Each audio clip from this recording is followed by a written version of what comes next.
கேசரி படம் எப்போ இருக்குது வாங்க பார்க்கலாம். பகவந்த் கேசரி படத்தில் யார் யார் நடிச்சிருக்காங்கன்னா பாலகிருஷ்ணா, காஜல் அகர்வால், சரத்குமார், விடிவி கணேஷ் போன்றோர் நடித்திருக்காங்க. இந்த படத்துக்கு திரைக்கதை எழுதி இயக்கியவர் யாருன்னா அனில் ரவிப்பொடி அப்படிங்கிறவர் பண்ணியிருக்காரு. தமன் மியூசிக் கம்போஸ் பண்ணியிருக்காரு. ராம் பிரசாத்துங்கிறவர் சினிமோட்டோகிராஃபி ஹேண்டில் பண்ணியிருக்காரு. சரி, பகவந்த் கேசரி படத்தின் கதை அப்படின்னு சொல்லும்போது, படத்தின் நாயகனான பாலகிருஷ்ணா ஒரு ஜெயிலில் கைதியாக இருக்கார். அப்போது அந்த ஜெயிலுக்கு ஜெயிலராக யார் வராரு அப்படின்னு பார்த்தீங்கன்னா சரத்குமார் வராரு. சரத்குமார் வரும்போது ஜெயிலில் ஒரு பிரச்சனை இருக்குது. அதை சிங்கிள் ஹேண்டடாக பாலகிருஷ்ணா ஹேண்டில் பண்ணுறாரு. அப்போது பாலகிருஷ்ணாவோட ரெக்கார்ட்ஸ் எல்லாம் பார்த்து இவர் சரத்குமார் அவர் பேரில் ஒரு நல்ல அபிப்பிராயம் வருது. அவருக்கு சில ஃபேவர்லாமும் இவர் பண்ணி கொடுக்குறாரு. அதே போல் சரத்குமாருக்கு ஒரு பொண்ணு இருக்குது. அந்த பொண்ணும் சின்ன வயசுலேருந்து பாலகிருஷ்ணா மேலே பாசமாக இருக்குது. ஒரு கட்டத்தில் என்னென்னா சரத்குமார் இவரை ஜெயிலேருந்து ரிலீஸ் பண்ணுறதுக்கும் ஸ்டெப் எடுத்து ரிலீஸ் பண்ணிடுறாரு. இவர் வெளியே வர்ற டைம் பார்த்திங்கன்னா சரத்குமார் ஒரு விபத்தில் இறந்துடுறாரு. அப்போ அந்த பொண்ணு ஒரு அனாதையாக இருக்கும்போது இவர் தந்தை ஸ்தானத்தில் அந்த பொண்ணுக்கு ஒரு பாதுகாவலராக இருக்கார். அதே சமயம் சரத்குமாரோட எண்ணம் என்னென்னா மிலிட்ரி ஆக்கணும் அந்த பொண்ணை அப்படிங்கிறதுக்கு பாலகிருஷ்ணா அதுக்கும் இந்த பொண்ணுக்காக பின்னாடி இருந்து சப்போர்ட் பண்ணுறாரு. ஆனால் அந்த பொண்ணுக்கு என்னென்னா மிலிட்ரி ஆகிறதுல இஷ்டம் இல்லை. அந்த பொண்ணு ஒரு பையனை காதலிக்கிறாங்க. இது இப்படி போக ஒரு கட்டத்தில் என்னென்னா அதாவது இந்த சரத்குமாரோட பொண்ணு பார்த்திங்கன்னா வில்லனோட ஒரு கும்பலில் மாற்ற ஒரு சூழ்நிலை வருது. அப்போது பாலகிருஷ்ணா களத்தில் இறங்குறாரு.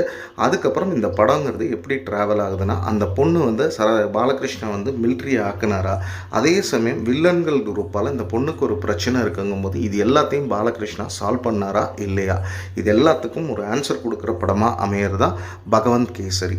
இப்போ படத்துடைய ப்ளஸஸ் அப்படின்னு பார்க்கும்போது நிச்சயம் பாலகிருஷ்ணாவோட பெர்ஃபார்மன்ஸை சொல்லலாம்.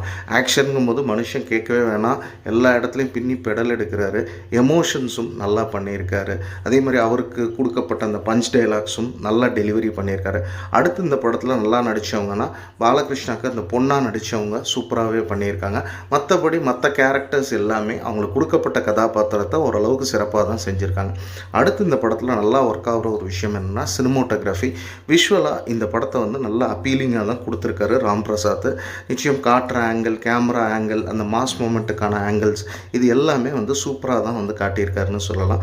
அடுத்து பிஜிஎம் அப்படின்னு பார்த்தீங்கன்னா இந்த படத்தில் ஒரு ஓகே கேட்டகரி தான், சாங்ஸும் ஒரு ஓகே கேட்டகரியாகத்தான் அமையுது. அடுத்து ஒரு பெரிய ப்ளஸ் என்னென்னா இந்த படத்தை ஒரு என்கேஜிங் பிளாட்டாகவே படத்தை டைரக்டர் எடுத்துகிட்டு போயிருக்காருங்கிறதே ஒரு பெரிய சபாஷ். அதே மாதிரி அந்த பொண்ணுக்கும் பாலகிருஷ்ணாக்கும் இருக்கிற எமோஷன் சீன்ஸு படத்தில் நல்லா கனெக்ட் ஆகுது. ஸோ இது எல்லாமே இந்த படத்துக்கு ஒரு பெரிய ப்ளஸ்ஸாக அமையுது.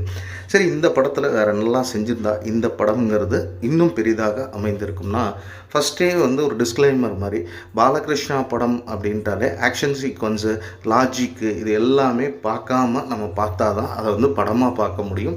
ஸோ பாலகிருஷ்ணா ஃபேன்ஸுக்கு இது பழக்கப்பட்ட ஒன்று தான். மற்றபடி ஜென்ரல் ஆடியன்ஸாக பார்த்தீங்கன்னா இது என்ன சொல்கிறது, லாஜிக்கே இல்லை, சுத்தமாக இல்லைன்னு தான் சொல்லுவாங்க. மற்றபடி கொஞ்சம் விஎஃப்எக்ஸ் ஒர்க்கெல்லாம் கொஞ்சம் கான்சன்ட்ரேட் பண்ணியிருக்கலாமோ அப்படின்னு தோணுது சில சீன்ஸில்.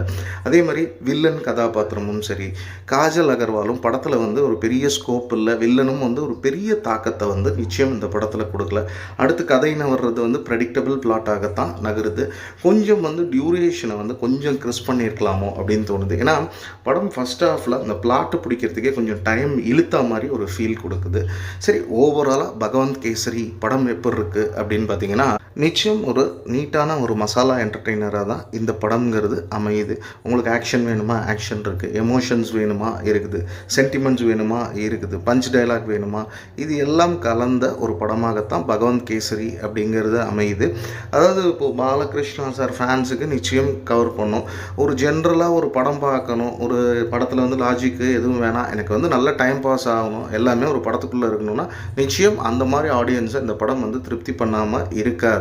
மற்றபடி ஜென்ரல் ஆடியன்ஸாக பார்த்தீங்கன்னா ஒரு நார்மலான ஃபார்முலா கமர்ஷியல் படமாகத்தான் இந்த பகவந்த் கேசரி அப்படிங்கிறது முடியுது. படத்தை பொறுத்த வரைக்கும் அடல்ட் கண்டென்ட் இருக்கானா, அடல்ட் கண்டென்ட் இல்லை, ஆனால் ரத்தம் தெரிக்கிற வன்முறை காட்சிகள் இருக்குது. அதை மைண்டில் வச்சுட்டு தேட்டர்ஸ் போகிறவங்க போங்க. இந்த படம் தெலுங்கு லாங்குவேஜில் தான் ரிலீஸ் ஆகிருக்கு. தேட்டர்ஸில் சப்டைட்டிலோடு ஓடுது. பார்க்குறவங்க விருப்பப்பட்டவங்க போய் தாராளமாக பாருங்கள். நன்றி, வணக்கம்.